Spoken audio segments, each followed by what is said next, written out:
guys, and welcome back to this channel. In this video I'll be showing you guys how you can add like a plate underneath your cake on Cake Off. So go to the design section, so like press the design button, select either extra or toppers. It's gonna give you the same thing.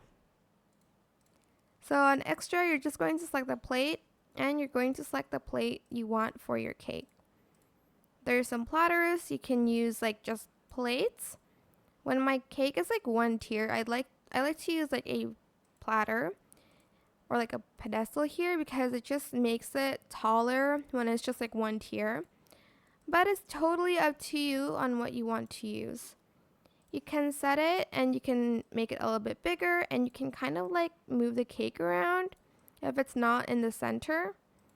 And here you can obviously change the color of the base and the plate. For some, you can only just change like one color, but sometimes you can change like two. And that's it. That is my finished cake for Cake Off. I hope this tutorial was helpful for you guys. Don't forget to like, comment, share, and also subscribe to this channel if you haven't done that already. If you have any more questions about this video, just leave it in the comment section down below. I'll try my best to answer them all for you guys. And if you found this video helpful, please click the thanks button as well. That is it. Thank you so much for watching. Bye.